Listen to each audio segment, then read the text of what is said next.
Hello, we have Michael, the peace dealer, on my channel. You guys have been talking about this for a while now. Here he is. He is going to discuss tonight some of the transits in Gemini season. He is a Gemini king, Taurus rising, and he is awesome. He's an astrologer. I've been introduced by Anne, one of my mods here, introduced me to him, and I've had a reading from him, and it touched my soul. I've had readings before from I have another amazing astrologer who I work with, but they're both just totally different. And Michael's perspective is just amazing. And I want you guys to get a taste of who influences me and what kind of readings I get. So he's going to just take the mic over. He's going to talk. He's going to talk a little bit about manifesting and astrology. And thank you so much again for being here, Michael. I'm so excited. They've seen your skits on my community tab. They know who you are. So I'm going to mute myself and I'm going to let you go. I have a question. I usually use StreamYard, but this is the first time I've used StreamYard, or this is one of the few times I've used StreamYard as a guest. And I didn't know, I think they added a feature that says stream this to your audience. Is this more like a private, like a exclusive video, or do I have permission to do that? Or what do you advise? I'm not, I've never, it's women, it's echoing for some reason. I've never done that. We're live right now. We're streaming from my channel. I don't know if you can stream from you. I know that you can share it. It allows me to like stream to my channel too, or share this, I guess, to Oh, so I'm yeah. need your permission if you're okay with that, or Yes. Yes. That's cool. All right, cool. Yeah. All right. It's the first time I've ever seen that, so that's really, really interesting. Yeah. That's the first time it's been brought to my attention. So yeah, go for it. I'd love that. Thank you. So awesome. All right. I'm going to mute myself because there's a little echo, and I'll be here the entire time. If I have any questions, I'll kind of pop in. Sounds great. Yes. I mean, so okay, stream from Michelle. Okay, beautiful. And shout out to Anne. Shout out to those of you guys in the live chat, which is awesome. I really feel like where I'm at now, concerning my knowledge of astrology, or at least my understanding, and also give or take like manifestation as a practice, it's all kind of converged as of late recently. And I'm really grateful I have the opportunity to kind of like bridge both of these topics. I've been studying astrology for like 10 years, but even though elements of like the law of assumption and manifestation have, we've always been practicing this our whole lives. And as we learn these things, we realize, okay, these are things we've been doing. It wasn't until recently, I want to say like the last 3 years, like ever since I turned 30, 31, that personally, it just really came, it just all clicked together. And, I've heard people, of course, obviously share their knowledge about astrology. And as of recent, I've seen this explosion over the past couple of years of the law of assumption, law of attraction community, and people kind of sharing more of their insight about that, which is wild because I had kind of predicted that in 2022 when I saw the Pisces energy, and I was like, yeah, there's like this new religious movement coming up. Like it's not really like a religion, but it's like this new like faith movement or something kind of that. And I didn't realize it was kind of a manifestation in a sense. And I had a really skeptical view of it versus now where, understanding it as a law and specifically law of assumption, and understanding our potential to be able to like create our world and to live, our lives. One thing that I haven't seen at all really are people who take the wisdom of manifestation and the law of assumption and bridge it with astrology. I have never seen this. I haven't seen it with tarot either. You'll see a lot of people who teach law of assumption. They're not tarot readers. They're not astrologers.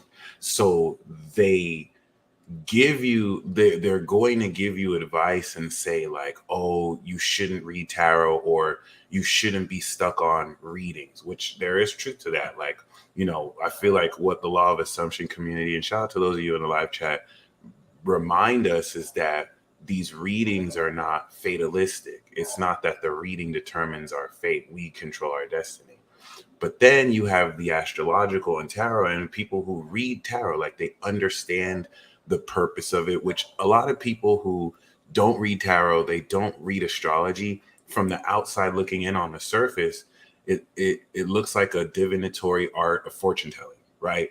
But of course, those of you who do this, there's so much layers, nuances, discipline. It is a discipline. It is a practice. So when you actually now take people who study astrology, take people who study tarot, most of them don't really study the law of assumption.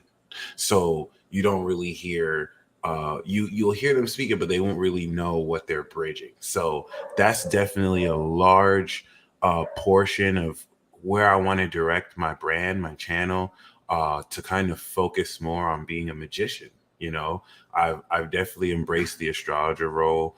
I definitely do read the stars. I'll never stop, teaching about the stars and the planets. But I've always been looking for what is that next step. And I've always been Magic Mike. And I realized this. I didn't realize this was what it would look like, but it's all starting to come together, which is really beautiful. So I'm glad you asked me to navigate the current transits as well. And, before I go into that, that's really something I'm very honored to talk about here, to just kind of share with you all just certain keys that you already use, but just to recognize how you're using it. In other words, what we can gain from bridging both of these arts is tarot. These tarot cards are manufactured, right? Everything in this life, inanimate or animate, has a soul, right? And so, superstitions from people who aren't familiar with this craft, that have everything to say about it, but they don't have experience. They don't really know what they're doing. You'll hear very erroneous things like, oh, tarot is evil, dark spirits can possess the cards, be careful about that. All of that is hogwash. Like, anyone who actually practices this as a discipline, would know that is literally impossible, because it's a tool. Your toothbrush is a tool. If you keep your toothbrush around a lot of grime and around a lot of dirt, that toothbrush is going to be dirty.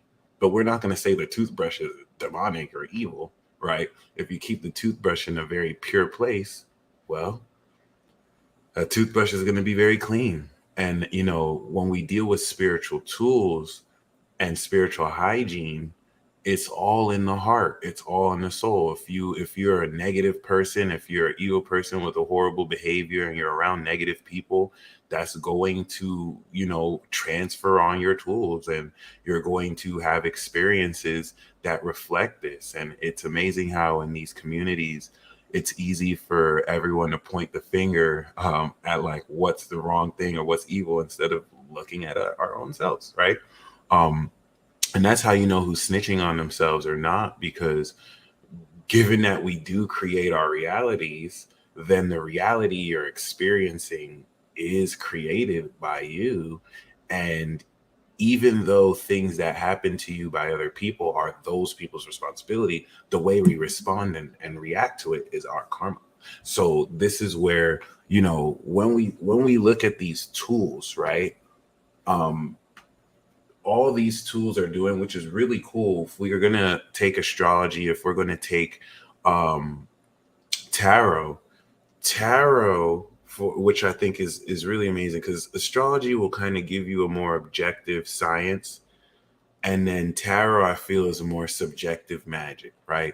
But mainly, there's a misconception that the tarot card that you pull tells your future, when all the tarot card is doing relative to how you pull it, because some people pull certain cards, certain people kind of, pull freestyle it. All the tarot is doing is reflecting your subconscious. That's it.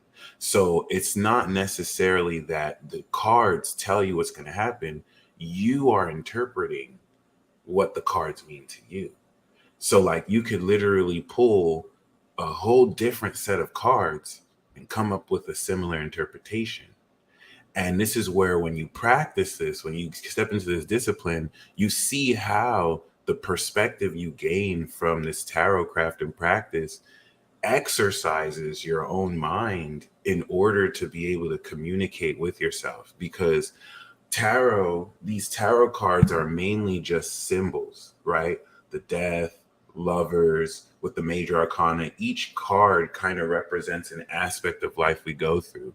So experienced tarot readers know that tarot reading does not stop once you put the cards away. These symbols still exist in real life, and we're still interpreting, and we're still kind of reacting and responding. So, when you pull a spread and it tells a story, there is that magical element of how, your own subconscious knew what card to pick, but there's still this subjective element to where that's not necessarily fixed in reality. What you're being called to see, which will be different from what other people see, will be what's meant for you to see. And this is really where we get even more intuitive here, because somebody can be trolling you and give you a BS reading. Their intention was to give you a BS reading.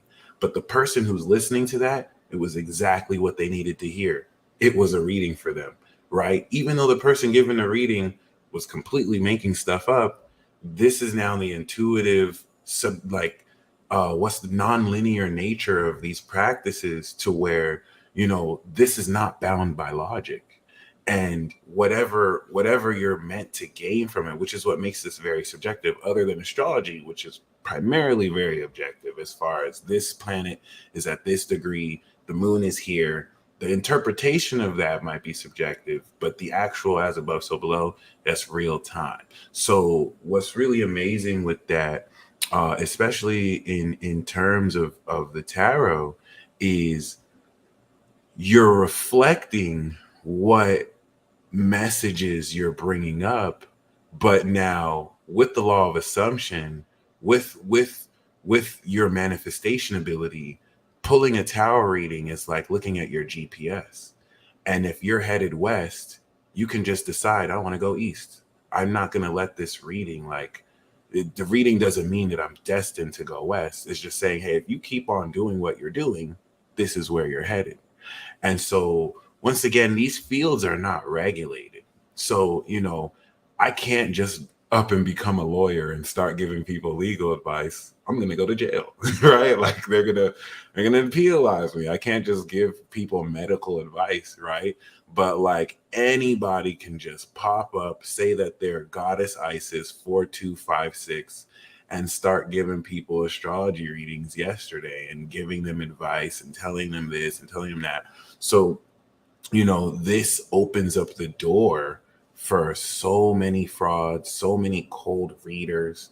There's so many people hurt out here just looking for advice, looking for people to tell them what to do. And know when I first started being a reader on Keen, and I would like just go jump to different readers just to see, falling in that same trap myself, I realized, wow, a lot of these people are just saying what they think I want to hear. Like, they're not, like, I didn't get any reading at all. Like, you didn't tell me anything, which makes me appreciate the legitimate readers. And that's what helped me realize the difference between a legit astrologer and tarot reader, or just psychic, versus someone who's just hitting you with Barnum statements, cold readings. The amateurs and the frauds will tell you vague statements that don't necessarily take away from what you already know, right? So it's not like someone confirming something you already know that they shouldn't have known, as much as just giving you these vague statements, telling you things you want to hear, giving you safe answers, which is, wild, because when you read these testimonials, people are like, oh, this person really helped me, this person gave me advice, and all these people really needed was just someone to talk to them, just someone to listen to, right? Versus people who, you know, right off the bat, like they're telling you stuff about your life that you never even told them. Like there's no way they should really know, and it's not something that can apply to other people. It's either true or not. And what I really realized about this is, especially for those of you who are coming in new to this, the first minute of a reading, you'll know if it's real or not. It hits instantly, which, you know, I was kind of skeptical at first or kind of hesitant, but now it's just, you know, you can literally tell. And back to that whole theme of manifestation, you know, when we kind of now align these practices, it makes this process so much more creative and fun, which was a huge block for me, especially as soon as like last year. You know, my whole life I've been approaching spirituality, the science of the breath, right? I've been approaching this occult philosophy, this mystic path scientifically. I've been approaching everything way too scientifically, not realizing that the bounds of logic, because magic is science, right? But not realizing that the bounds of our infinite potential far supersedes human logic, and how inadvertently we can put, you know, ourselves in a box by adhering to outdated research methods and traditional methods that, you know, people who rest too much on accolades and worldly wisdom put out there to act like they know more than us when they don't know anything at all, especially more than us. But, you know, people are very well decorated with the right vocabulary. I have this PhD. I studied this, you know, anatomy. I studied this biology. And they use deceptive rhetoric to give the impression that they're saying anything, when most of what we're taught is purely theoretical, you know, inconclusive, peer review research, only to find out based on quantum mechanic research that this universe is not even real.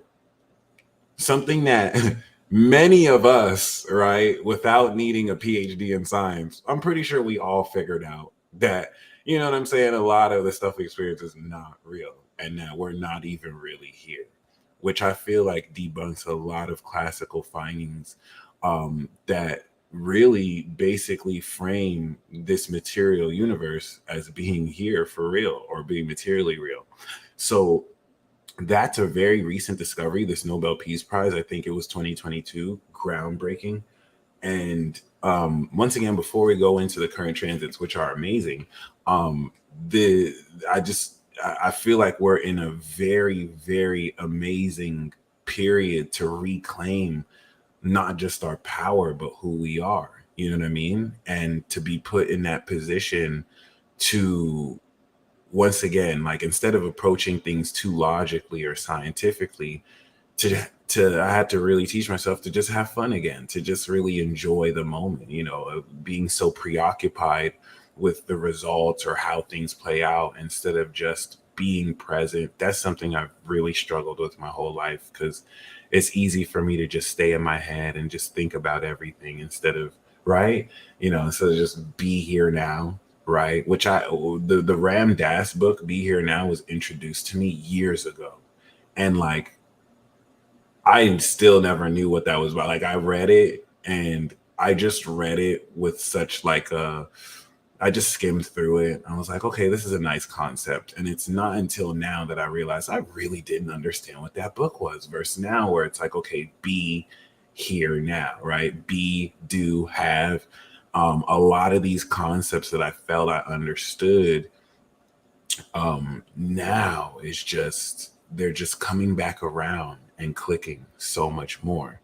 So yeah, in fact, I would definitely, someone asked, do you recommend that book? It's something that I want to go back to and read now that I feel like I'm a lot more, you know, awake, and if anything, I'm a lot more like understanding, right? But yeah. um So oh with oh that being said, though, I I find myself constantly going back and listening to Alan Watts and Ram Dass and things like that, especially when I get caught up in these transits and everything and I'm getting too serious. I always go back to the basics like that just so I can remember to be present and enjoy our experience. Even as we're getting all this knowledge and all this going on, we've got to enjoy every moment. Lot of this is feeling good, and that's another huge trap that you know I didn't realize I was doing until it just kind of clicked, because I lied to myself my whole life, like we all do or usually do, and in a sense where I felt like I have to have it before I can feel good. Like I won't feel good until I have this. I won't necessarily be that until I have it. I realized now I have to be that first, then do based on that, and then have it. Just kind of clicked. And um, another thing that's very and Natalia, thank you so much for that comment. Another thing that's very uh misleading that you will hear from people who don't have a basic knowledge of astrology. I think because of and see, a lot of this is because it's not a regulated field. So to their defense, you have a lot of people who have no business teaching astrology, saying all these misconceptions, putting, this culture out of judging people by their zodiac signs. And we have this out here, but people listening to them are like people listening to fake doctors and then saying that medicine is BS when you didn't go to a real doctor, right? You didn't go to a real physician. So you hear people say like, oh yeah, religious people, certain people who are just not kind of versed with this in the spiritual community, that will say like, oh, you don't need astrology, you don't need tarot, like you have all the power. And that's very misleading, because you don't need a GPS, but you're going to use it if you drive a car. You're going to use Google Maps, right? But you don't need it. You know what I'm saying? You could just you without the map or app can go to the destination. It's going to take you a lot longer if you don't know where you're going, right? So you don't need astrology. But astrologer, millionaires don't use astrology. Billionaires do, because it's right. It's gonna get you where you're going. You're gonna know what you're doing, right? If you actually know someone who knows what they're doing, boom. Tarot really brings up subconscious processes within you, so that you make conscious light of it. That's really it. There's no Yeah. And you can live to your highest potential when you yeah, become more self-aware. right, yes, which is a huge deal. Like, and that's the thing. Like, if you're not, you're just gonna call it fate. And in studying astropsychology with Glenn Perry, like that's a really major in trying to introduce the necessity for astrology in a postmodern world. We're looking at these tools that bring so much profound clarity of aspects of your own idiosyncrasies and psychology and personality that are beyond just superstitious and superficial. And relative to all that, it continues to put us in that position to now create with so much more insight. And this is where I feel like, for the manifester, for the magician, for the person practicing the law of assumption, tarot, human design, astrology are the most significant tools ever. I can't even say of our age, because the Dogons, before the advent of NASA and, you know what I'm saying, telescopes, were able to figure out the location of Pluto, Uranus, planets that you can't even see visibly, right? That's astrology. Um, Before Ptolemy and the Chaldeans kind of, innovated it with the precession of the equinox and fixing all that, the axis, we've seen it evolve in so many ways. So, you know, um, and like Carrie said, all the high peeps utilize astrologers. They're no fools. There's been a concerted effort to keep this in the hands of the elite and to kind of water down what the rest of the people consume. And we're finally hitting a place where that's skyrocketing out of the narrative, and people are kind of rapidly awakening, which is another thing to keep in mind. Like, for the amount of people who are open and saying that this is BS, there's a silent majority of people who are waking up. They're not the ones saying anything, but they know what's up. They've definitely learned from their previous and past experiences. So we know that these are amazing tools, and this is where now the journey of manifestation, or rather the nature of the law of assumption, has many parallels to Christianity, has many parallels to many religions. And in this age of knowledge, coming out of the age of deception and dreams and beliefs in Pisces, we're finally stepping into a place where we can take the wisdom in religion without the dogma, right? The whole notion of worshiping a god, the whole notion of repenting for your sins, going to church, being pious, being Christianized, being like pure, holy. These are Roman Catholic inventions. These are not what the gospels that were inspired, which I really do see these books as allegories and analogies. The whole notion of the Dark Ages and these, inquisitions are far from these religious teachings at all. What many of these religious teachings are all really reminding us of through these stories and allegories is the whole wisdom of as above, so below. And, when we step into that I am presence, we are tapping into the kingdom of heaven within us. And with the vehicle of our imagination, we're in a position to literally create our world and restore the reality that there is nothing outside of us that we need. That is the central message that I will stand on. And until, I'm finished with this, we'll keep on pushing out. The kingdom of heaven is within you, right? In this industry and society where everyone has a course, everyone has the secret solution, everyone has the answer for this fee. Just want to remind you, you don't have to pay for any of that. You don't have to pay me for anything. Just go inside. And, it was something that was very difficult for me to understand. I used to roll my eyes every time I heard people say, it's all within you. It's all within you. Like, what the fuck does that mean? And a huge nature of that is the systematic oppression of how, for centuries, people have been completely brainwashed, conditioned, and nerfed. And it wasn't until I understood these principles of how simple it is for us to imagine the experiences we wish to live and feel and give that to ourselves now before we see it in our 3D external environment, that I realized, wow, the whole notion of how as kids we are completely stripped from our power and brainwashed and conditioned to accept outright lies about our anatomy, about our minds, about our world. And we're basically taught to be slaves so that we can perform and work for elites. Everything is pretty much methodically meant to nerf you.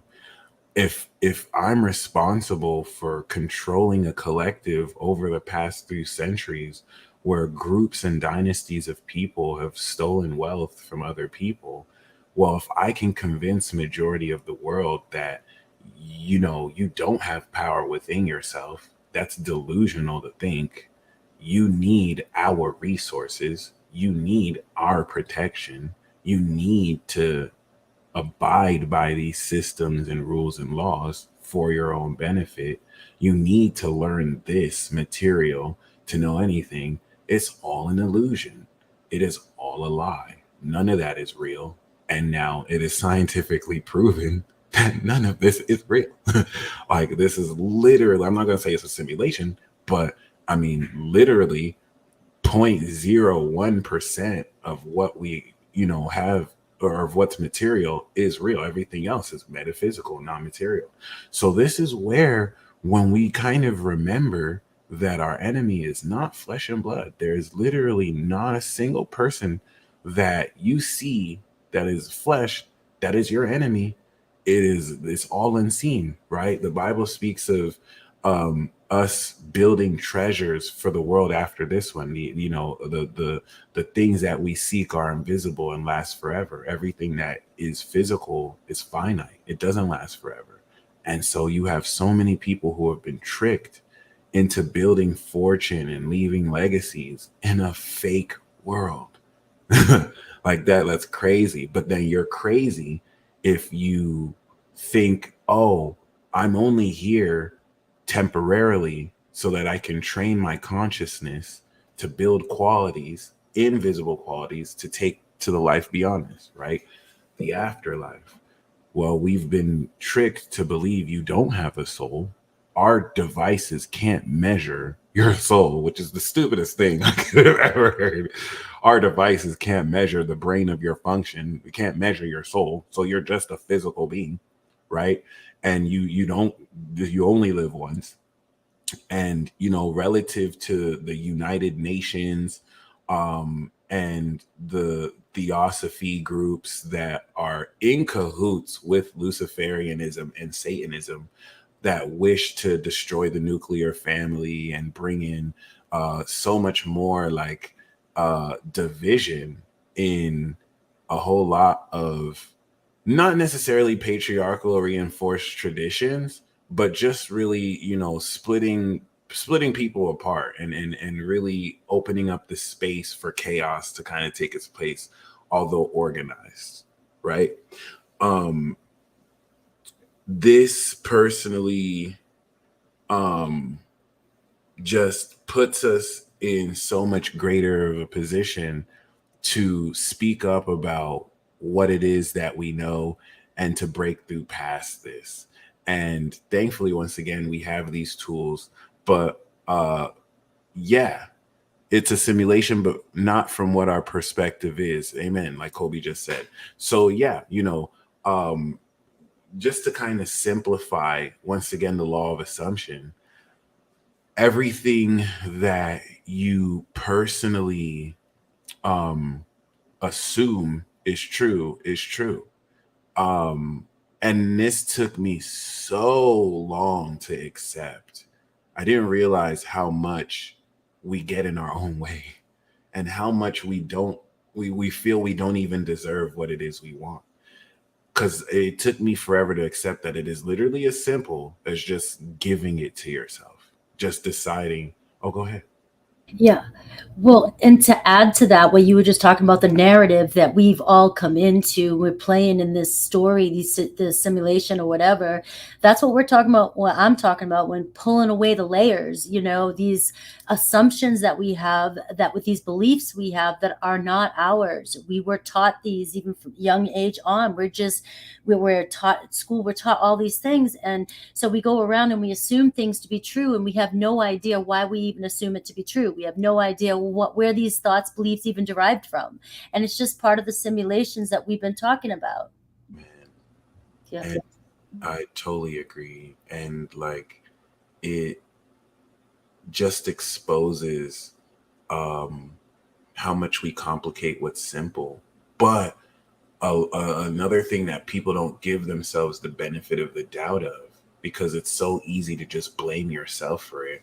We don't always acknowledge that there is a literal machine run by evil forces specifically meant to nerf you, to keep you in a certain vibrational state.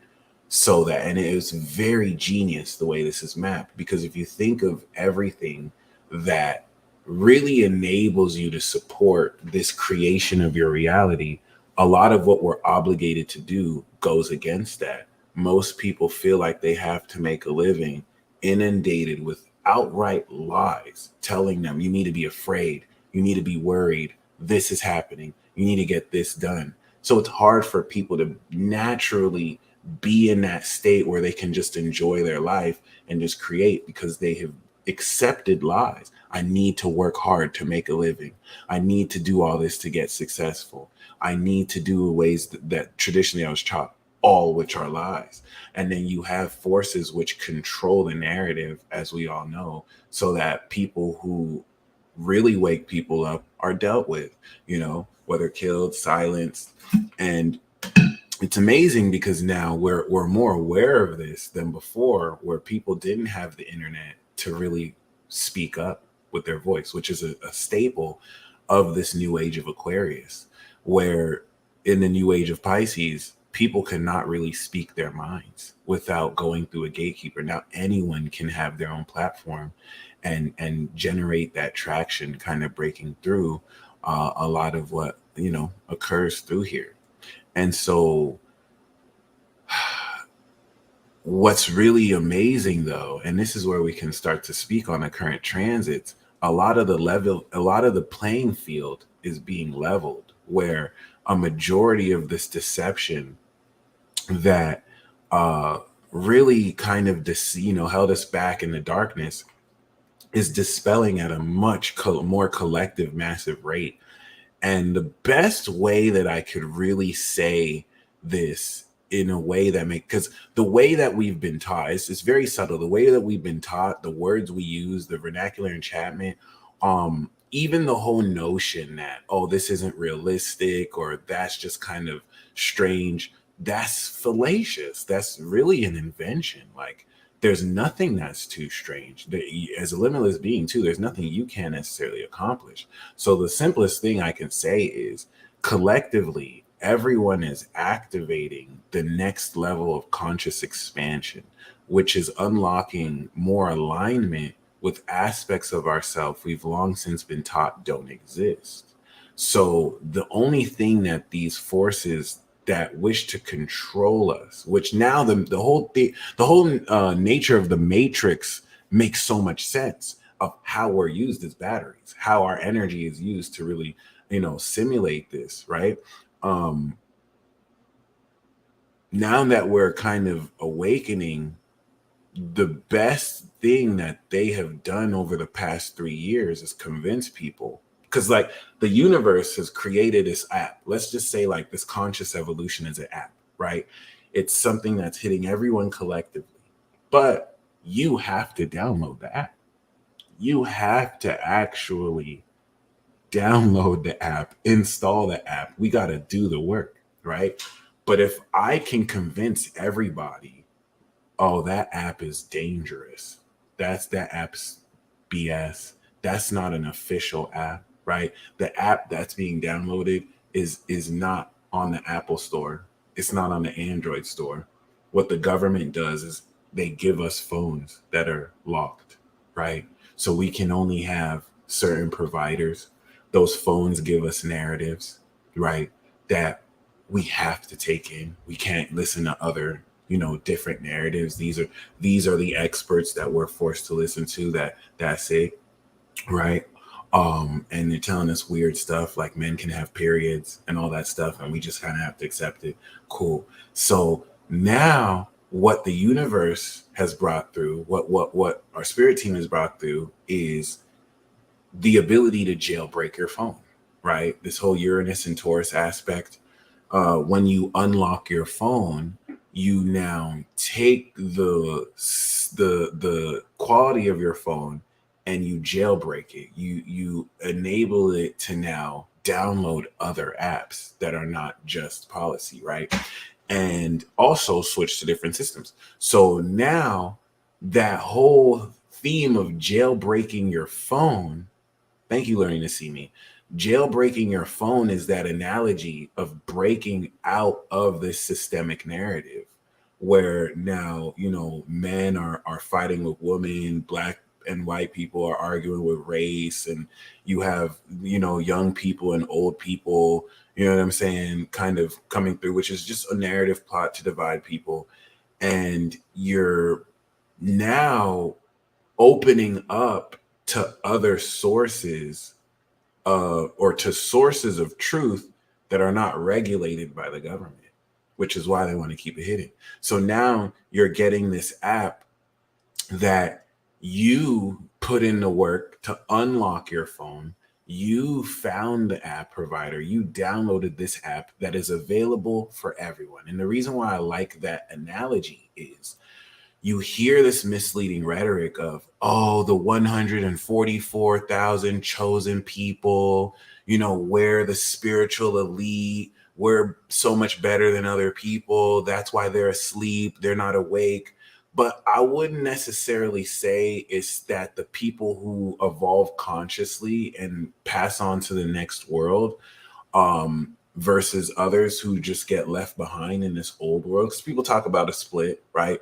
Or the whole notion that not everyone's going to make it. The reason why the people who make it isn't necessarily because they're better than other people. They downloaded the app. They put in the work to download the app.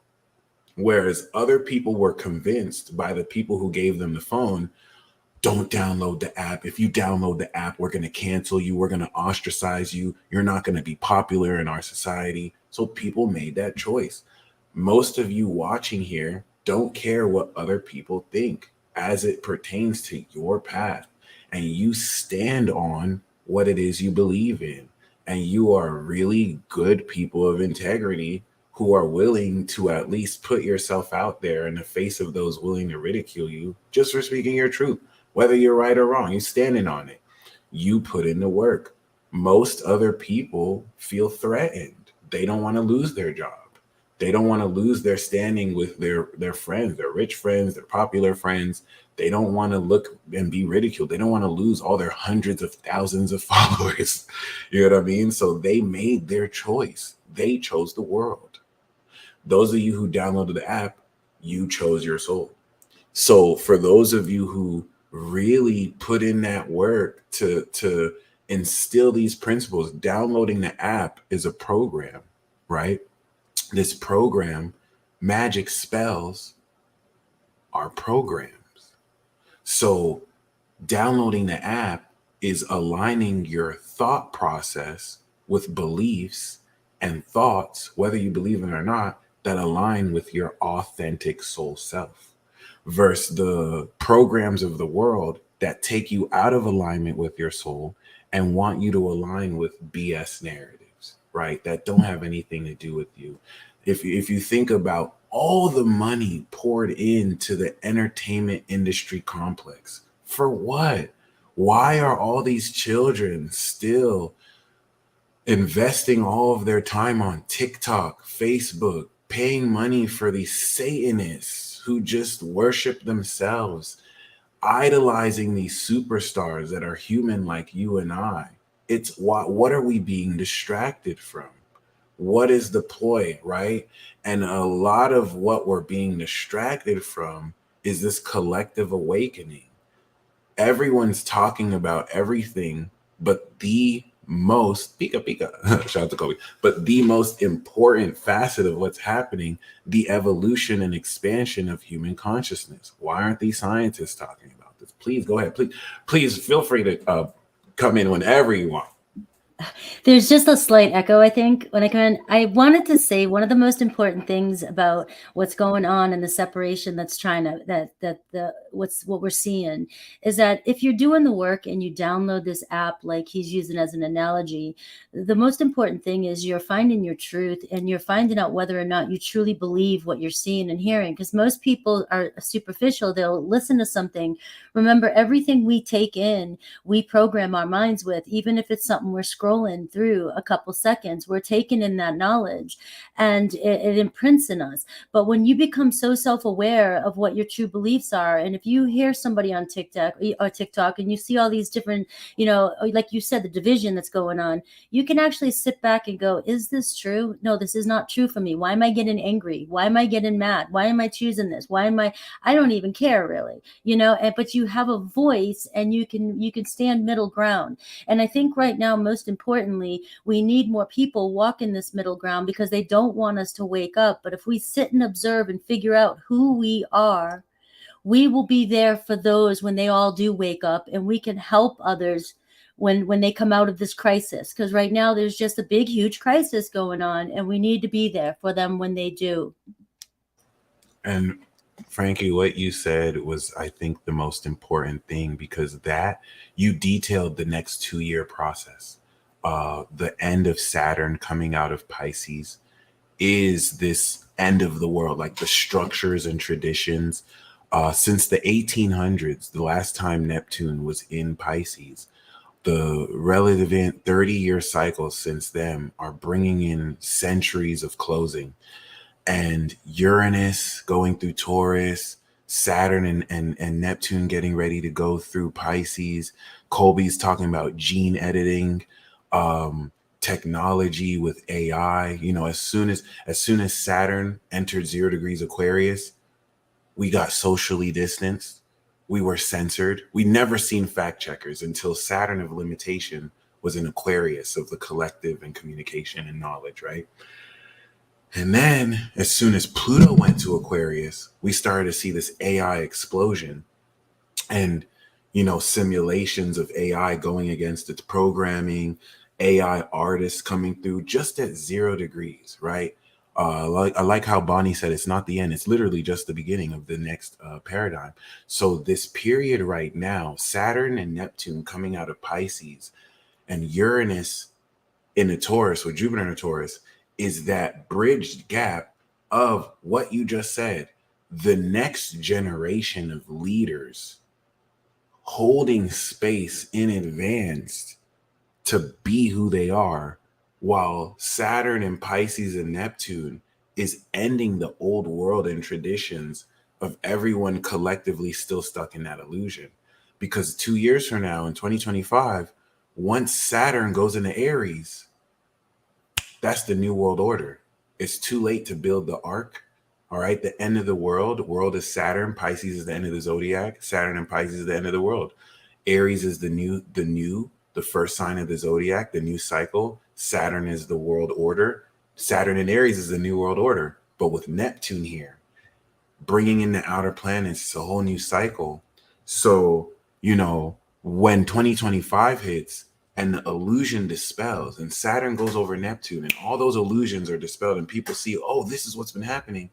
People are going to be looking at who actually knows what's up, and it's going to be everyone now who's finding themselves, who's leading by example, who's actually doing what we do. And for Tina, who asked, and for people who are just stepping in, that application is a metaphor that represents your conscious evolution, right?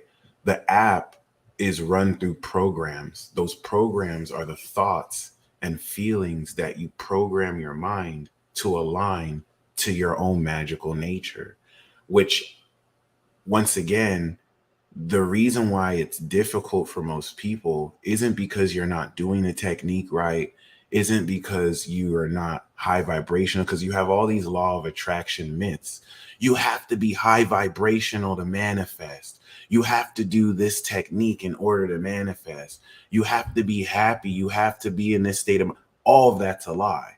This is law. So like, if you're shitty in your mood, if you're depressed, if you don't even believe in what it is you're wanting to manifest, if you don't have the highest vibration, you're still going to manifest what it is you're going to manifest. Okay. And the name of the app, it's a metaphor. We can call it Forever, the Forever app. We can call it the Evolution app. The app is an analogy. It's that you download this app through your imagination. Okay. And people don't really acknowledge the power of the generation. In fact, if you want to know who's brainwashed or not, and you want to know who's conditioned or not, right? I used to be brainwashed, so we all had to come out of this. But you know what was so really hard for me was to accept that I can literally give myself what I want. For example, and I practice this too, where, you know, ever since I've been practicing this, I went to the dispensary the other day, and like, I just made the decision, you know what, I'm gonna get a free pre-roll. And you know, I spun the wheel, boom, I got a free pre-roll.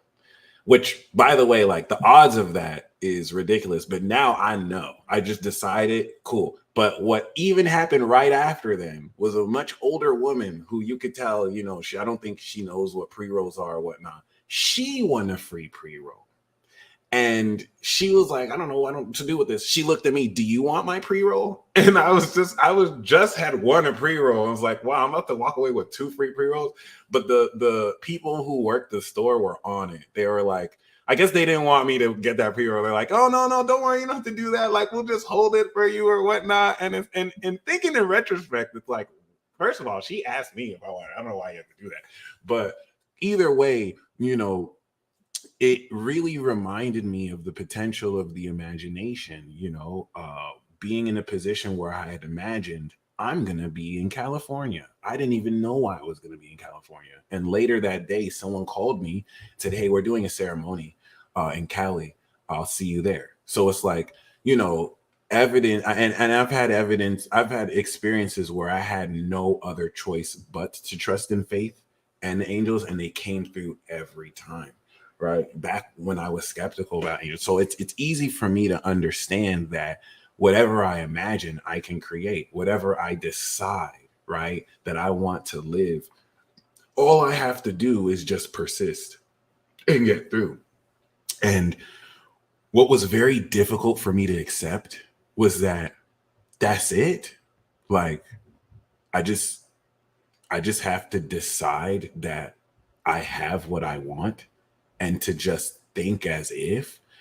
And I didn't think that was enough. I felt like, okay, but how do I get it? Like, all right, I can believe this, but like, what am I supposed to do? And it was hard for me to accept that there's nothing that I had to do. I like, yeah, using the zodiac backwards also kind of gets there too. There's nothing that I had to do. All the times that I've written down on a piece of paper, I'm going to receive this dollar amount, or I've spoken to the planet Jupiter, I want this experience. I didn't have to do anything. I just decided. I didn't even believe it fully. I forgot I said it. Boom, in less than a day, these things happen, because that's our power. This is our magic. This is our ability. So what's very important, and this is a good litmus test so that because some people unknowingly could be agents for the matrix, where they're parroting these false ideas like, no, you have to work hard to get what you want, which is a lie. You first of all, you're here to work smart, not hard. Personally, nobody is going to clean the floor. The next time you hear someone say you have to work hard, ask them, would you clean the floor with a toothbrush or with a broom? And they're going to tell you with the vacuum. So then you'd rather work smart than hard. So it's not about working hard. And some people work too hard because we are designed to feel that we have to put control in our own hands, when the material part of us is just less than 0.1%. So scientifically speaking, you are a metaphysical being. And you have energy that, every single experience and possibility has already happened. And that's a major thing. Manifestation is already done. So you just have to claim it. But we don't have persistence. We don't have faith in ourselves. And now I understand why Jesus was saying, oh, ye of little faith. All you need is a mustard seed of faith. So talk to most people and ask them, right? Do you believe that you have the power to create your reality? Right? And then ask them for something that they want right now. And then tell them, congratulations, you have it, right? How many of those people actually believe or accept that they have it? A large percentage of people would feel silly accepting that. And that's how brainwashed we are. Because now, scientifically speaking, it's actually weird to accept that you don't have it. But we have been conditioned to focus so much on this material reality that we've just learned isn't even real. We're all walking around delusional, living a lie. And a lot of it really just comes down to not wavering. A lot of people waver. A lot of people think that they want what they want. A lot of people think that what they want because everyone else is having it. We're told we're supposed to be in this relationship. We're told we're supposed to have this car. But there's not a single person that never manifests. So when someone says that, oh, this is of the devil, this is evil, you're never not creating magic. You're never not manifesting. Your thoughts are the transmission of what frequency you project into your reality. So Instead of letting the government inundate you with advertisements filled with subliminal messaging so that they program your subconscious, let's take our power back, really boycott and put ourselves on this fasting diet of what images and material we take into our subconscious, and program our own minds the way that we're meant to. And this is what taps you in to the fact that you are limitless. There's anything you can manifest. There's any way that you can create, right? And what's really beautiful about this all is that the reason why, for those of you watching, you may decide you have $5 million right now, right? If anyone wants to do this, when we've done this before, if any of you want $5 million, which, mind you, $5 million is fake fiat currency. Like, $5 million only exists as valuable because a group of people have decided that that paper that's not backed by any real gold or anything means anything. So the reason why I have to say it like that is you have a spirit. And like, there's certain things your spiritual self will not see as real that you might see as real, right? You might think you need that $5 million.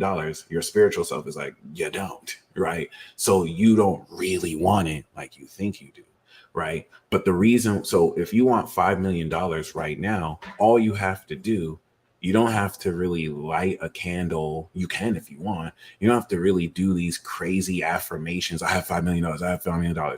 Just whether you want to visualize it, imagine it. You can look at your bank account. You can look at a duffel bag. You can literally just decide right now, I got $5 million. And now moving forward, I'm going to think as if I have $5 million. Do I really have $5 million in my bank account? Right now, I probably might not. So I'm not going to spend it like I have it, but I can still think like I have it, right? And the reason why this is very difficult for people to maintain is, yeah, you can think you have $5 million, but then when something happens 20 minutes later and you don't have the money, now what are you thinking? Oh, I wish I had more money. Oh, why are things hard for me? So that's not thinking as if you have $5 million. And it's literally this need for you to see things in your 3D environment until you believe it. Something I was guilty of my whole life. And until I stopped doing that, once I stopped doing that, the synchronicities just kept pouring more through, because we realized that the only thing that's real is the kingdom of heaven that's within you, right? Let's look at how delusional it is to accept what we do see for real, where most things in this world are completely fake or a lie. Oh, please go ahead. The other thing is that the instant gratification that we're so used to nowadays is also screwing us up with our manifestations, because we don't stay disciplined enough, because people want it right now. So then they start to lose faith even more so. That's one of the reasons why I do agree with you. We manifest 24/7 all the time. We don't need to be in high vibe like the law of attraction. The reason why I do recommend it is because when people don't stay, when you do things to get into a higher vibe, you naturally think better thoughts. So I try to get people to do that, because when they're in a low vibe, they'll go down rabbit holes and they'll go back into their old limiting beliefs.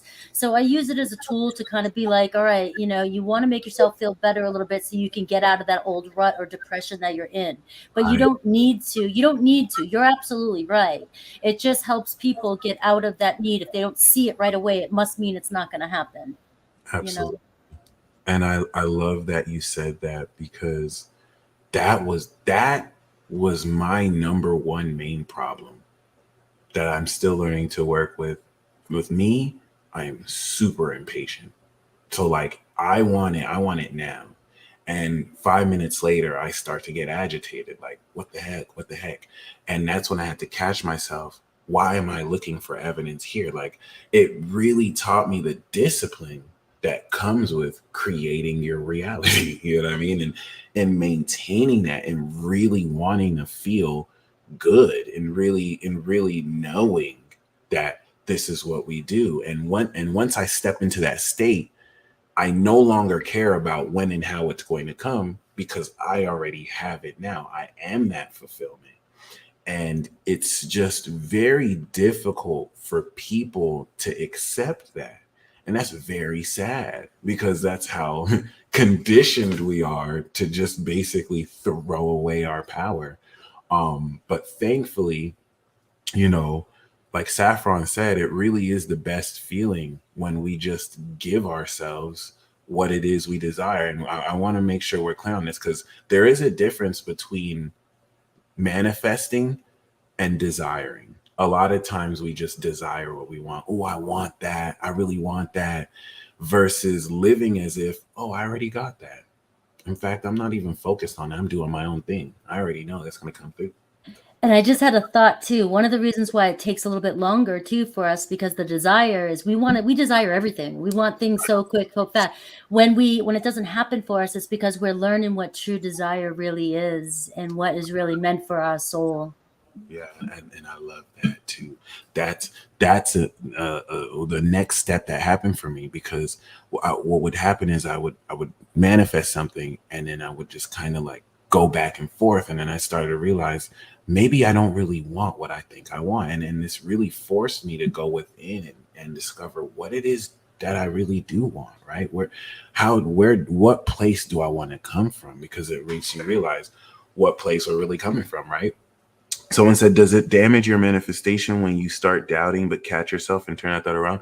Valhalla Spirit, that's such a really good question, because, it doesn't. And what I learned is that your manifestation is perfect. So nothing can damage your manifestation ever. How good does that make you feel? There's literally no wrong way to do this. You can just continue to keep doubting, or you can just catch yourself. Because once you turn that around, it's literally like riding a bike, right? Like if you start to drive the wrong way, you can just turn around and just start to drive the right way. And that's what makes it less about the manifestation and more about you, right? I always used to hate when people said, enjoy the journey, not the destination. Every time I heard that, I'm like, no, I want to get to the destination. Like, I'm not trying to. And that's how I used to walk around life. Even when I went to my friend's life celebration, like my Leo friend called me out. He's like, you're just moving around. You know what I mean? Like you don't necessarily stay present anywhere. And my whole life, like I never really, I just go to this place, stay in my head, go to that place. And I realized, wow, I don't really like just stay present in the moment. And it's something that I literally have to teach myself how to do. Right. Right. So, and that's another thing I really appreciate, just kind of coming back to being a child and being childlike and going back to what it is my heart loves, and that's the beautiful thing, how we have been master manifestors the whole time. Like there's certain elements of where we're at right now that we didn't even realize we perfectly brought ourselves to. So, I wanted to just I'm very grateful we got to communicate this with you, because now we're going to go into like the transits and how to kind of make sense of that. The first principle that I just wanted to understand, which is the cool thing about the law of assumption, if you were to just operate with this, there really are no true rules. It's really just based on what are you reinforcing and imprinting your brain and your mind with. What are you focusing on? Because that's what you're going to create. Whatever you persist in will harden into fact. And a major theme of this is just persistence. Once you have decided what you want to live, all you have to do is just persist in that until you step into that. It doesn't matter if your 3D environment shows you the opposite. It doesn't matter if you personally experience, because sometimes the universe will test you to be like, I'm going to show this man the opposite or lady the opposite of what he or she wants, just to see if they're going to maintain that. Because what do most people do? They waver, right? It starts going good until they see that their manifestation isn't working. And then what do? They start to worry about it. That's when you need to keep persisting more. When you start to see that it's not working out, that's when more you have to be like, nice, I got it. Because the circumstances don't matter. Where in our 3D brains, we can think, okay, in order to get to this, I can do option A, B, and C.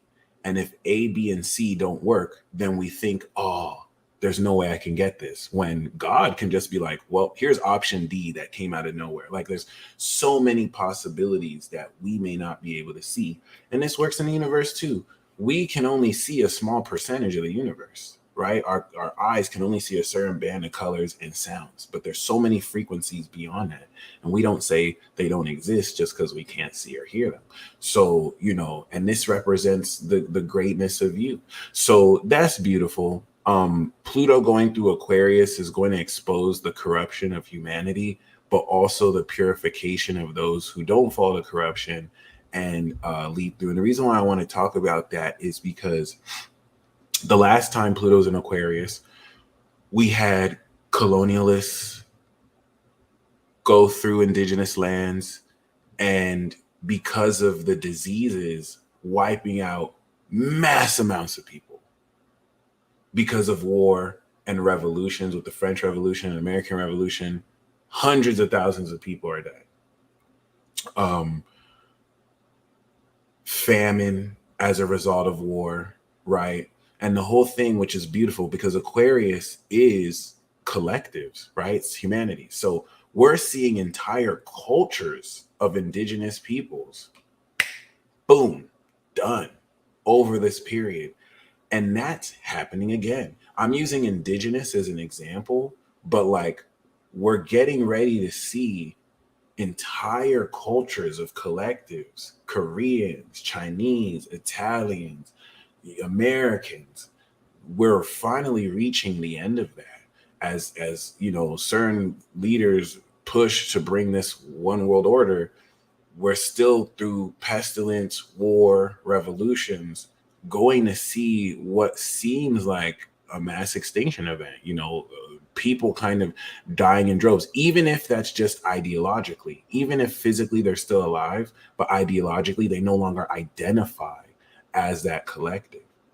And a lot of what's happening with these outer planets moving out of Aquarius and Pisces and going into Aries to Cancer is reigniting this sovereignty in our individuality, which will bring limits in our individual freedoms and powers to regulate what more we can do. Success is 90% persistence and 10% inspiration. Thank you, Necessary Truths. So this is putting more of the power back in your hands to really take the actions you wish to take. But now taking in these manifestation principles, knowing that you can literally affirm health on yourself, where people have overcome through the power of prayer and persistence, diseases, you know what I mean? You know, stuff that was supposed to kind of put them out of commission. How would you feel if you knew that you can create anything you want? And just to kind of revisit that, the reason why you can know that you have $5 million, but you might feel like you're struggling to see it in your reality is, remember, most people up until this point have reinforced limiting beliefs. So you've already built programs to say, I have to work really hard to get a lot of money. I'm not worthy of everything I want, right? Just based on behaviors you've reinforced for years. So when you now, out of the blue, say, I have $5 million, all that old programming is not just going to go away and be like, oh, okay, it's all going to, what? No, you need to work hard, blah, blah. So most people, instead of embracing that old programming and just reinforcing the new spell, the new program, they fall back on the old program. And now this new program is just a seed. You didn't allow it to gain roots like others did. But the reason why for some other people, it's easy for them to just pick it up, say it, and it works immediately is because they're not letting old programming get in the way and create dissonance. So that's why for some people, they can just pick it up. For other people, it may take time. This is where persistence breaks through. And that's just a really good feeling because now no one can take that away from you. Now, the only thing that I can do is manipulate your external environment to scare you into changing your beliefs of mine. This is one huge magic war. Once you understand the nature of soul, you recognize that the real war is against your soul, to invade you with imagery so that I can get you to change your beliefs. If I can't get you to change your beliefs, you're the winner. If you believe that you are the winner and I can't get you to change your beliefs that you're to believe you're not a winner, you win. That's really basically what it comes down to. But if I can control the narrative, if I can show you these news pieces, if I can convince you you have anything to worry about, I win just a little. And this is where, oh, please go ahead. Yeah, it comes back to the power of attachment, letting go. And the second you can just set something and you don't need something, you can want desire, but when you need it and you grasp onto it, that's what's causing the resistance. And a lot of people in the spiritual world, they got so involved in these spiritual connections and they get caught up in this, but they don't realize they're making their own energetic attachment to somebody else, and so they're causing resistance from their partner coming in, and it is, once you can learn how to just let go and not need anything and look at everything like it's a screen, it's a movie, and you're the director, and Yeah. you keep yourself separate, and you just know that you're just playing a part, like things will come a lot quicker. But your ego wants to hold on to things and control things like a little toddler. And the idea of it, that was with me in romance too, where I was so obsessed with being with a partner, I would just attach so much to the idea of them. And then I had to realize, oh my gosh, I don't even like this person. I just like the idea of being with them so much. And I don't even take action towards being with them, because then that would have to make me let go of this attachment. And I taught myself to really feel the intensity of my desire, but truly be okay with not having it. And it is such an empowering feeling, where it's like, as much as I want this, I'm gonna be all right. Like, I'm gonna be more than all right. And now, for the first, it took me up until 30 years to realize, what is it that I want, right? To look at myself as someone that, oh, I've always believed I have stuff of value to give to people, but to feel it is different. To be like, okay, what's in it for me, right? Like, I'm giving you all this juice, this loving, right? So it just took the power back in my hands. And speaking of, I think a huge, we're in such a very important period. Saturn finishing out of Pisces is the final change. So we're going to, over the next year and a half, see everything that constitutes everything in our world change, and it's happening every day. So if we break down these manifestation principles astrologically, this is how we can now come into great insight relative to how you can even use your chart. This is where, like, now knowing the law of assumption and how it plays out in your chart takes us to a whole nother level. So manifestation all happens in the 4D, right? In the realm of our mind. If the 3D, I don't like using 3D, 45D, but for the purpose of this analogy, the 3D is the physical, right? The 4D, some will say is time, but we could say is our thoughts, right? Our mind that thinks, the causal realm. And then you have the astral realm of imagination, the 5D, that overlaps, like an augmented reality app like Pokemon Go. Our imagination is constantly augmented over the 3D. If I want to see a clown unicorn right now, I have that. Right, Gertrude's cousin right now is in front of me right now. But the 4D imagination and thought process is this immaterial space with which we just create our reality, whether you're aware of that or not, with the thoughts you're constantly thinking. Apparently, the average person thinks like 80,000 thoughts a day. So, like, that's your affirmations. Affirmations isn't just saying, I'm rich, I'm successful, I'm wealthy. It's those 80,000 thoughts that you're thinking every day. That's your affirmation. Once you're able to direct that, you got it, right? So that in astrology is Mercury. Mercury is the input output brain processing function. Mercury, the magician in the tarot, is perhaps, I think every planet is important, but I think I'm very biased as a Gemini, but Mercury, I think, is one of the most important planets that personally you want to refer to. Because if you think about a computer, it's all based on the processor and the power core. Everything in that computer that constitutes it all correlates to the programming and processing in it so that you can function everything you're seeing on your screen right now. So the quality of your Mercury is going to let you know the quality of how you process information, right? So you have the processing of information, how you intellectually make sense of your experience, which if you think Virgo and Gemini, Virgo of numbers and analysis, and Gemini of words and experimentation are ruled by Mercury.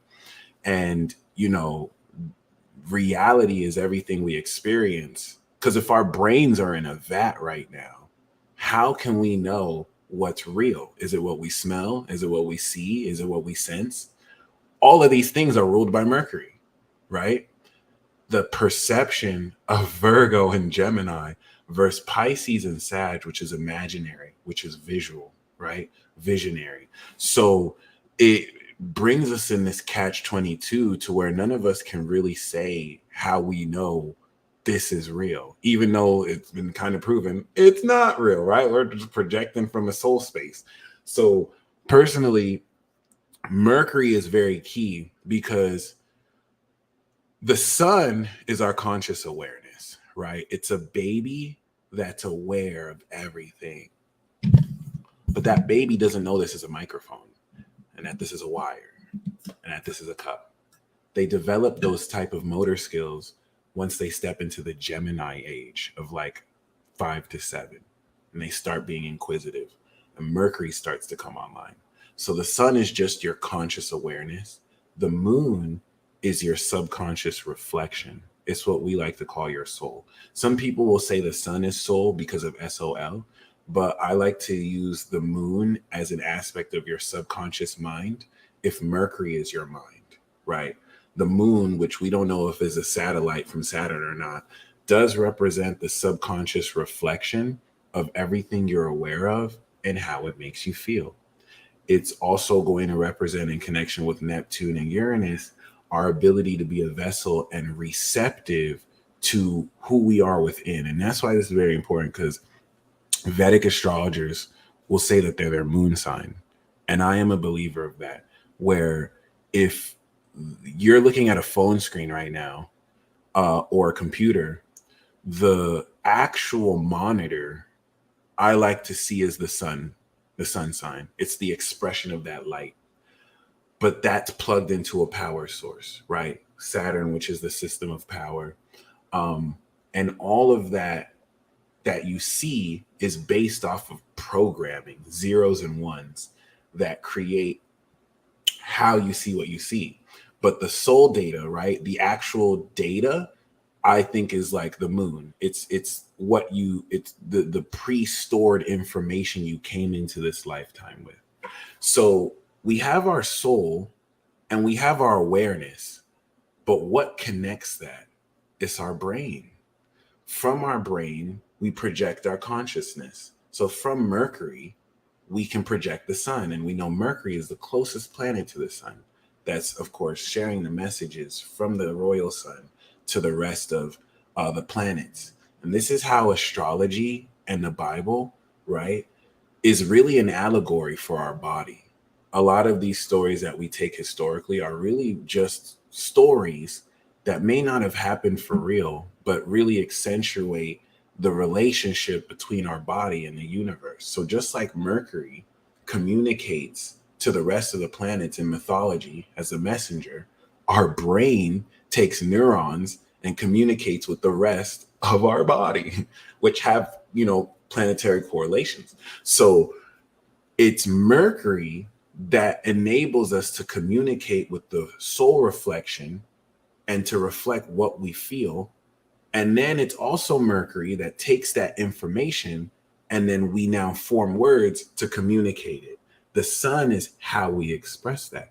So you might have your mercurial thoughts, but if your sun is in a fire sign, you're going to express it passionately. If it's in an air sign, you're going to express it objectively. If it's in a water sign, you're going to express it emotionally. Versus if your moon, you could have a fire sign sun where you express passionately, but your moon is in a water sign. So you're receptive very emotionally. This can create a clash. Your Mercury could be in an earth sign. So even though you express passionately, you process information very groundedly. And this lets you know the quality of your processing unit. If we kind of speak of ourselves as a piece of technology, right? Venus is now going to let us know our heart, the heart which pumps life and blood. This is going to magnetize to us what we find pleasurable. And then Mars is the accelerator on the car, which is our driver. It's what moves us forward, right? And so if the sun is your awareness, with which is the light of consciousness, which quantum mechanics parallels law of assumption and religion in saying that consciousness is really the creator of reality, right? So the light of your sun is the key, the life force energy that you use to create, which is why your sun sign is your affinity. Mercury is the method with which you process the information. And we're like, okay, this is a microphone, this is a cup, this is a chord, whatever languaging you program, because you can literally put whatever word that is. And then Mars is how you actually take action off of your desire. It's how you accelerate the car. Saturn is going to be the engine of the car. It's going to be the power core of your computer or your phone. But what do you do with the power cord? You plug it into a wall. That power source is the light of the sun that energizes everything, because we do have the Trinity. And without the spirit, the body is dead and lifeless. Shout out to Dustin, who really has a great breakdown of that, the Holy Spirit and the element of life. So we have these elements of how we can use astrology to map out our manifestation potential. This is where I'm going to teach how to bridge this, because now if you understand the law of assumption, if you know what elements you represent in your natal chart, you'll know what techniques are right for you, because not everyone can visualize. I don't have Sagittarius in my chart.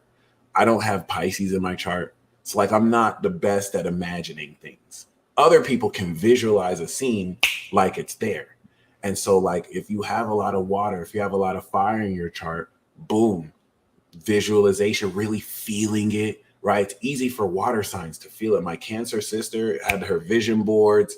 She could just kind of feel stuff. It will always happen. I feel like Cancers are the best at the law of assumption, because the feeling is the secret, and feeling is Cancer. It's a functional action. So, it definitely brings credence to that. As air, as an air sign, what's worked for me is writing things down on paper, speaking it, deciding it. And of course, we have all the elements. So this is how we can kind of go more into developing how this works. But when you now plug in your astrology and oh, my Mercury is in a fire sign, so I want to get very excited about what I'm communicating. But if my sun is in an air or earth sign, the way I express it could be more methodical, be more grounded. Now you're aligning more with what works for you, instead of trying to use techniques that work for other people. And that's the beautiful thing about magic. You craft it and create. I used to be so preoccupied of, how do I do this the right way? How do I make sure this works? And I didn't realize we create how. We literally create how, and then we just reinforce that so that we can literally, like working out a muscle in the gym, work out the muscle of our imagination and create what's possible. Neptune is now going to be the collective intuitive channeling of, relative to the space and time you are, the development of your astral realm imagination. Uranus is going to represent the causal realm of your higher mind that taps you into your inner genius. And then Pluto is going to represent your unconscious. It's going to represent that very deep awakening facet of you outside of the personal planets. Jupiter, of course, being your wisdom and expansion. And of course, everything that I'm saying is still, just the tip of the iceberg. But I feel like relative to the Magician card in the tarot, Mercury, the moon and the sun, but especially Mercury, is a very, very important, you know, planet. If you just know your Mercury sign and you just follow that, that will just skyrocket your manifestation to the next level, especially when you study the progressions amongst other things. But remember, it's really what you create. So the reason why repetition is going to work for someone is because they believe that's what it works. The reason why visualization will work for someone is because they believe that's what works. And, you know, really just reinforcing that uh, opens up the channel for you to really just align with what's true and what works with you. And thankfully, in light of these tools, especially with tarot, I like to use tarot now to just manifest instead of just kind of, right, like, you know, pull a card, get the essence of the card, see what's happening, use it more magically, which I love that we're kind of breaking through into this next level and being able to incorporate these tools very magically. As far as now, once again, these current transits, 2023 is definitely the shifting into supernatural qualities of manifestation, because Taurus in the zodiac represents manifestation. Aries represents that individual cardinal action that manifests the values with which we stand on in Taurus, and on those values we communicate with Gemini, and that activation leads to the rest of the zodiac, right? So with Uranus and the North Node coming out of Taurus and Jupiter in Taurus, this is evolving relative to the last 12 years. Last time Uranus was here, Jupiter was here. Uranus was coming out of Pisces. So the quality of grounding, the physiological quality and sensing of our process of manifesting is bringing this from outside the unconscious to be a lot more conscious of. And it's a fancy way of saying we're bringing the power back literally into our own hands, and the strengthening of the integrity of our imagination is what enables us to literally create this experience. And if we bring it back full circle, a large part of this is in recognizing, just like quantum mechanics scientists won a Nobel Peace Prize for, this universe is not local or real. That means it's not here and it's not real. So that presupposes that what it is we spend the majority of our time focusing on is what will reflect into our reality. And so we have to ask ourselves the question, why are we being inundated with the opposite? Why are we being told the opposite? Is it because these people know we have all this power within us and they're fighting us to program our subconscious so that we can manifest their reality for them? Or is it up to us to take our power back and to really pioneer these new visions, right? People born after 95 with Pluto and Sagittarius have new concepts, things unimaginable. These children with Uranus and Neptune and Aquarius, born 97, 98, and in Pisces, born in the 2000s, they're going to create concepts that the rest of us never thought possible. They're going to pioneer this law of assumption and supernatural abilities in ways that are mainstream. The people born in the 80s and 70s and 60s have reached mastery of their super psychic abilities that us born in the 90s and after, we're not even close to reaching. So they're not as powerful as us, but they're so much more experienced, kind of like the old dojo master who like is 50 years older than their students, and their younger students are more powerful, but he's so experienced you can't even touch him. His form is so perfect. You know what I mean? And that's why I respect the 60s, the 70s, the 80s. It's like your intuition is so on point. You know when the younger kids are lying because they're not experienced, right? And this has really helped me honor how we all help each other. the youth is the fire that lights the way forward. We need the elders and the older generation to guide us with their wisdom. And so just to add to that, because my boys are in the ages that you're talking about, and they are so wise and intuitive, and I feel it being in the 70s. Yeah. So the thing is that in this world, we need to honor our elders because our elders made the mistakes for us. And 70s and 80s, I mean, we are highly intuitive. And the thing is that your generation, the 80s and I mean the 90s and 2000s are really embracing. You guys are so freaking highly intuitive, but you're connecting more with that our generation too at the same time and together. You're right. You just said it, and we don't even know what's going to become of it, but right, yeah. but we can feel it, and I can feel it. So I thought that was cool that you mentioned that.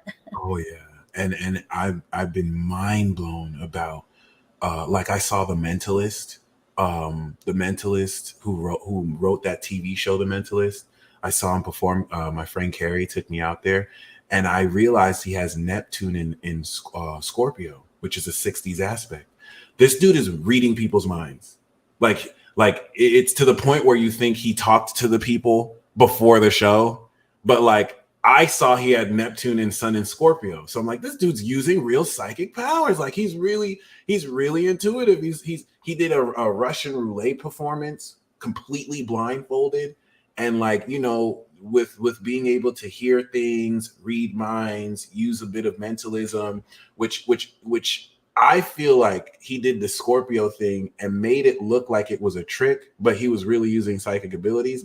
People born in the 60s, they're going through the Neptune Pisces trine to Neptune Scorpio. That is a full expression and evolution of one's intuition. And that's where at that 60s, 70s point, I can't wait to do my documentary series where I will definitely be reaching out to you, because you guys have aspects that are stupid iconic, like sci-fi. Like the once we step into the 70s and 80s, we start to see Neptune go into Sagittarius, Uranus going to Sagittarius. That's God level. That's being able to see visions. You guys are responsible for the huge boom in psychic arts and activity with the revolutions that occurred. And if it wasn't for you guys, we wouldn't even be able to move forward the way we do right now. Well, and the other thing is that this reminds me, like when I was 16, 14, 15, I dealt with psychedelics and all that stuff. But then it got closed off. It shut down, and then the 3D reality came in, work hard, you know, and blah blah. And so now I see your like 30 or 20-year-olds and 30-year-olds who are taken and opening the door again for me to come out and be like, whoa, I started this a long time ago and now it's being shown to me again. And that's what I'm saying. Like, it's just reinforcement. Like, you're just bringing in the passion of fire back into what we did, I think, the 60s, 70s, and 80s were going through, but it got shut down. I have so much chills because when you say it got shut down, a lot of people don't know it got shut down. Dreaming with Tess said when it wasn't cool, because what a lot of people don't realize is COINTELPRO, the Men Who Stare at Goats, these intelligence organizations that researched indigo children and really, you know, wanted to research psychic ability so that they can fight other countries with it. A lot of people don't know these intelligence agents. See, what we're doing with internet, y'all didn't have internet, right? Like, it was considerably more difficult to talk about this stuff without getting, you know, ostracized. And the shutdown was very physical because without social media platforms to communicate to people, this is what people are doing, you had a lot of these intelligence agencies killing these psychic people. I really feel the 60s, 70s, 80s produced supernatural people. The reason why you don't hear about them is because they were thrown in mental institutions, they were jailed, they were killed. Completely stopped. And we're starting to see this happen again, but this is where you guys experienced this before. And like the wisdom of where to guide it, you know, a lot of these things that we learn, you know, if you guys didn't pave and guide that way, I question how much less people would know. I mean, the info would still come out, but yeah, what do you feel about that as far as like the intelligence agencies and how they really shut that down? Well, it's just that it was a generation, and then all of a sudden, like it got like even the psychedelic thing and all that, it got shut down because it became illegal to do so. But the 70s, and I was more of an 80s child, but we still explored it, and and I was an artist in school, so I was in that whole scene. But what happened was the only thing I can see is that we were told to go certain directions with our educations, told to, everything we were doing was wrong, and so we got directed to go into college. That's when college became big, credit cards became big, loans, and becoming a part of the, and becoming like more responsible, and it's just that whole 60s 70s era got shut down and turned, and then went into, that's the only way I saw it. I mean, I just closed it off. I didn't go anywhere else with it until about 2004. I started going down a spiritual path, but it wasn't until I did a lot of healing work with body work, because I'm a massage therapist and I do craniosacral therapy and things like that. So I started opening back up to gifts that I once saw when I was a kid, when I was on trips and things like that. And just knowing I was finding myself again, who was shut down, because I had no way to be expressive or creative. And when just pre-COVID is when another awakening happened, in like 3 years ago, where it became more of a mental expansion and being able to understand and see things differently, and then be able to see other generations and understand and manifest and all this. And so I'm still piecing it all together. To just sum it up, I'm still piecing it all together, so I can't give you all those answers. And that's where I I have chills once again, because specifically like the mid to late 60s coming into the early 80s, I want to say like 66 to like 83 and 84, now is the first time ever where finally breaking through that Pluto square and finally breaking through that uphill battle just to like go through. I really feel like y'all generation, because I like to think that Pluto Scorpio in the 90s we were really fucked with, but I don't think it was really as bad as y'all, because especially relative to World War II and just a lot of BS that led into our ability to kind of speak about this. I mean, every generation has their own that they dealt with. Now of all times is where you're breaking through. A lot of the Neptune, Uranus, and Sagittarius generation coming out of Scorpio, with once again people born in the late 70s, the 70s, the 80s, you're finally coming into these outer planet transits that are giving you the experience to break through supernaturally in sci-fi-esque fashion. And the reason why this is controversial is there's no books written on this. There's no scientific literature purposefully written on this so that no one knows what to do with it. Most of these are misdiagnosed as mental illnesses, which is crazy. And y'all are in a position to completely innovate and revolutionize how we move forward with this. And it should feel like it's all coming together right now.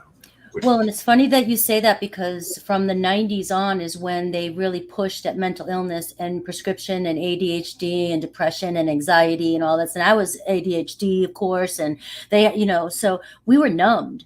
It was almost like we were numbed. And so lately, the past 3 or 4 years, it feels like a whole big portion of my life is like, what was that? And so I'm looking back to when I was younger, and now I'm looking now, and it feels like those two pieces fit.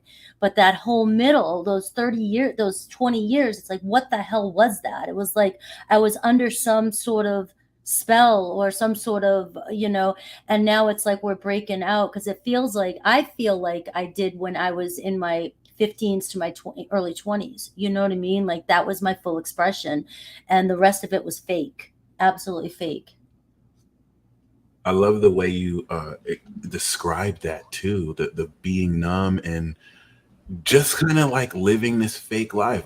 That's kind of how I feel like growing up younger too. I just guess, and now in retrospect, it's like we don't know what they know. Like I feel in a much deeper way. It doesn't have to be a boardroom of people who are like, we're gonna close it. Because remember that there's still a lot of people don't accept that there are unseen vibrational entities that are Yes. behind what's happening. It's not the elite white man in a banking uniform because we can try and blame racism and classism. These are just symptoms. They're the heads of the dragon that you cut off. They grow up again. It's hard. The greatest trick the devil ever proves is the greatest trick the devil ever pulls is to make you believe it doesn't exist. So like fallen angels, principalities, thrones, this war has always been spiritual. And so if we can just use our entertainment industrial complex to show you these things are real, because they still play by the occult game too. They're going to show you it's real, but they're going to label it fantasy. They're going to label it science fiction.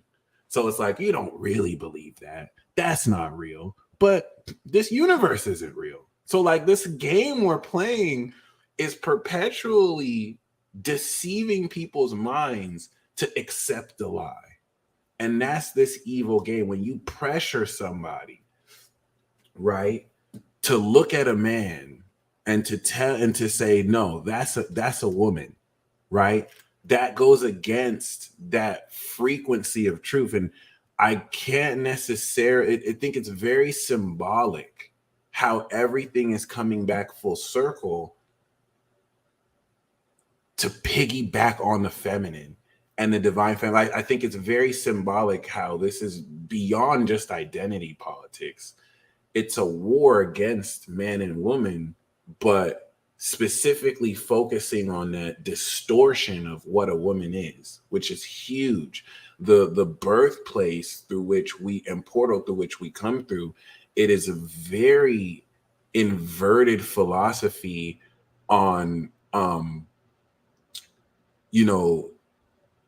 very sacred principles. And I want to just clarify, I'm not necessarily speaking on trans people, because transgenderism, I think, is also very misunderstood, where you do have certain people who feel like the other gender and they don't try and push it on kids. They don't try and like chop off their dick. You know what I mean? Like you have this agendatized look at trans people that are not really like the real trans person. And then you look at them and hit them with this transphobia, when we've seen this happen with homosexuals and LGBTQ. We've seen this happen with hip hop and rap. We've seen this happen with every organization that starts off with pure roots and then is completely, agendatized in order to completely deceive the masses. So they're using the trans move. They're using trans people, right? Which if you put yourself in their shoes, you have trans people who are like, wow, this organization is making us look bad. People are looking at us as trans men and women like you're the problem, when they don't even have anything to do with it. Their being is being used by the agenda to now, push this stupid message, which takes power away from the goddesses who are awakened and the men who need to tap into their energy to be who. Well, this goes back to what I was saying earlier, though. We've got to know our own truth, because what we're seeing on social media is not necessarily what's really happening out there. And a lot of this is being blown in our faces. So, and I'm very big on energy shifts and energy work. And so we can feel like the other gender. I can move into my masculine to do what I want. I can move into my feminine. I'm more feminine energy, but I've had to play the masculine part. I have always felt women, but definitely I know what it feels like to have a masculine energy, but I don't know what it's like to have a masculine body. But everything is perfect and everything is divine. And what's going to happen is, just like our bodies, the earth, the human, the universe wants to be in equilibrium. So whatever it has to do to get us back into balance, it's going to have to do.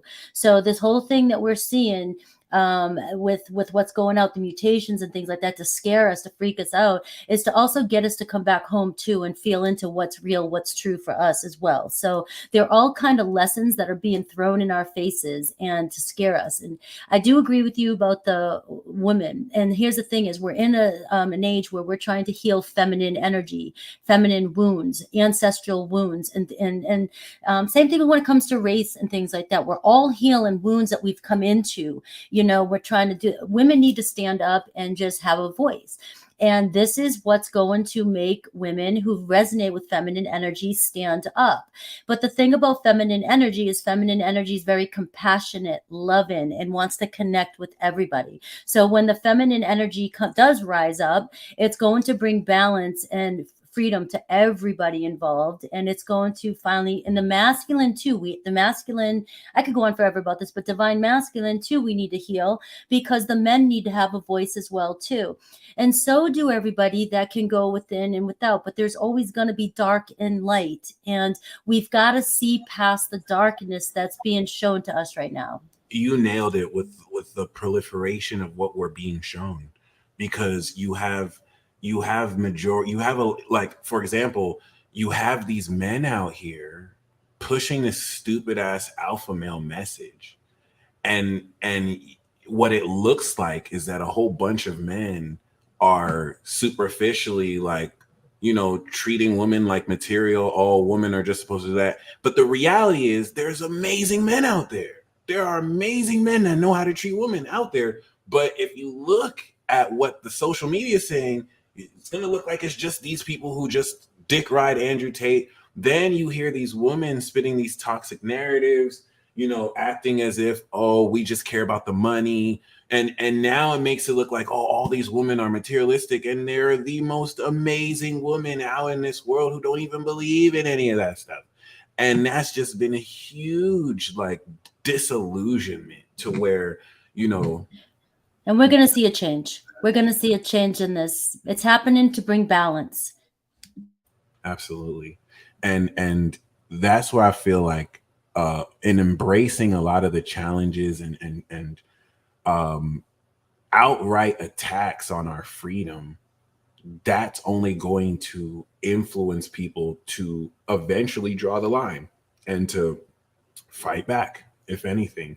So that's where I feel like it's cool every time these people do stuff that take our freedoms away. I think it's needed to kind of remind people, hey, we have to take these freedoms back. We can't just let this happen. Versus if not, we'll just get stuck in a complacent state. Not that it has to happen like that, but regardless, one thing that I've been slowly but surely reluctant to him, and I would love your thoughts on this, because when you study religion, God used to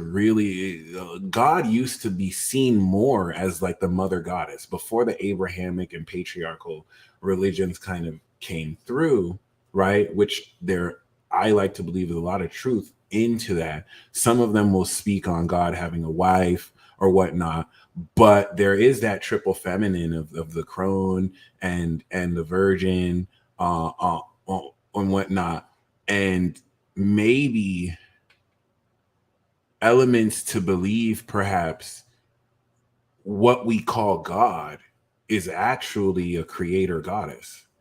And how, if we look genetically, right, I've come to find out, if anything, males are a genetic expression, if not distortion, of women who, with the masculine energy, are in a position to serve and uplift the feminine, so that whether due to some matrilineal matriarchy, their guidance can bring greater balance, with us being able to enforce, and things being inverted right now to where you have a lot more of these males in charge. And not to say, because there's another end of it to which demonizes masculinity, which I think is also really toxic too, trying to make men look out to be like the villains, as much as just the imbalance that comes from men taking all this power, where there is a role for the feminine to kind of be in that position, but because of pride, because of greed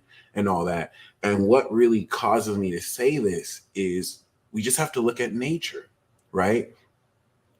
The XY chromosome will never, ever mutate into an XX. But everyone starts off as an XX chromosome. And if you look at the XX chromosome versus the XY, the XX chromosome is way bigger than the XY chromosome. And it really made me think about the not just the mitochondrial Eve gene, but also just the whole notion of what more women truly are. It almost looks as if men literally mutated from women, almost in the sense where, you know, the wisdom and the psychic ability and the juice is in the feminine, and then that logical calculator aspect we see more with men. Even in manifestation, it's studied that women manifest bigger things, men manifest smaller things but more consistently. And when you put that man and woman together, it creates just this beautiful ability to combine both. So I've just been kind of researching as far as like this whole notion of God being seen as this father, right? Which is more metaphorical, which I don't disagree with. How much of that is really like maybe the other way around and just kind of distorted, inverted? Well, my thing is, I see it equal. You kind of disappeared. I don't know if you disappeared for on purpose. I'm back. There you are. All right. So one can't be without the other for me. I don't know. I would have to sit and think about what you're saying about the biology and things like that. But the thing is that a masculine energy, it just got out of balance. I mean, we started where you're the protectors, you're the builders, you're the doers, you're the goers, and like, so of course you were going to stand up and look stronger and more, or the God is the father, you know. But in all honesty, as a full feminine, you know, and in tune with myself, like, the father is the comfort around the feminine energy. Feminine energy is we don't have boundary. If we don't have boundaries, we will just create and manifest, and just, you know, we need a strong, solid container for our energy. So without masculine and feminine energy, it has to be equal.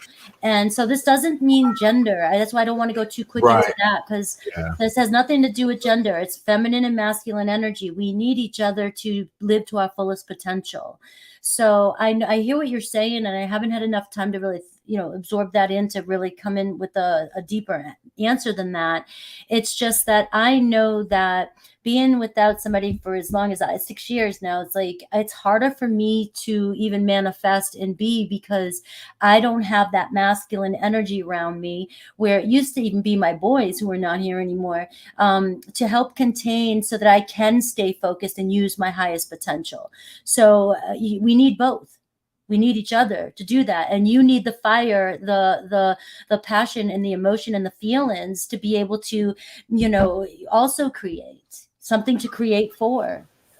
Absolutely. Which I definitely had to accept, because there's a part of me that just kind of wants to do everything on my own. And I kind of reached a spot where I realized, I think a major, I won't say block, but a major stunt or something I had to accept is the need for partnership and the Yeah. need to bridge my energy.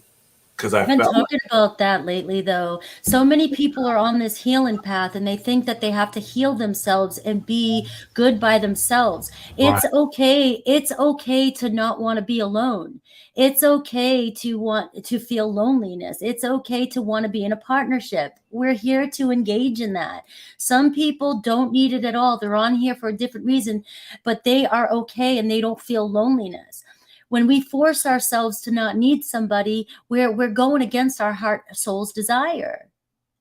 And so you are meant to be with somebody. Allow it to happen. It's just the thing that we're trying to heal in masculine and feminine relationships is put in expectations upon one another, and wanting you to fix me, wanting you to do everything for me, especially as a feminine energy. Feminine, we've had to heal a lot of wounds. you know, and men had to heal wounds with the way they objectified women. But when we're coming into this balance now, we're realizing, no, we want to be with each other, but we want to help each other live to each other's highest potential. And we can't do it alone. We're humans. We connect. We're connectors. You cannot live or survive on this planet without other people. And that's So the true. more you want to be alone, the more difficult. You're working harder than smart. All these feminists and all the women that wanted to do it on their own, they're realizing how hard, how much more energy it takes for me as a really feminine woman to do the things that I want to do in life, when it could be 50% easier for me, even 60, 70% if there was a man in my life. You know, we're not using our highest potentials. We're not, and we're fighting it. And a lot of that is coming too from social media and what you're being programmed. And if people start to go and dive within and figure out what they really want and who they really are, they're going to find their own truth, and they're going to attract in what they desire. Beautiful. That's really beautiful. I feel like that's a really good note to end off on. I didn't expect 2 hours to just fly by too. We're definitely gonna have to do another talk for sure. Oh, you're still muted. Yeah, I know. I wasn't expecting it to go this way, but you know something? I love you for this, because this is something that I've been wanting to obviously get off my chest too and talk about. And we've been going through this last couple months of trying to find our, you know, we have to speak our voices. And so thank you that you brought that up. I still need to invite you on my channel to do a peace talk, so we'll Yes. definitely still set that up. Awesome. And guys, please check him out if you're on my channel. This is the Peace Dealer. Definitely check him out. I am so happy. Thank you again for coming on my channel. And for those who are coming from my channel, what is your channel called? So they can find. Sean I wants to. changed it. Okay, sorry. I changed it to Frankie's Alchemistic Tarot because I'm bringing on astrology and talking about manifesting. It was originally Frankie's Tarot, but now it's Frankie's Alchemistic Tarot. Alchemistic Tarot. I love that. All right. Well, we will definitely see more of you on our channel very soon. Yes. And thank you so much once again for having me. This is really fun. Yes, thank you. You're awesome. Oh, sweet. All right. Bye. Bye, everybody. Peace out.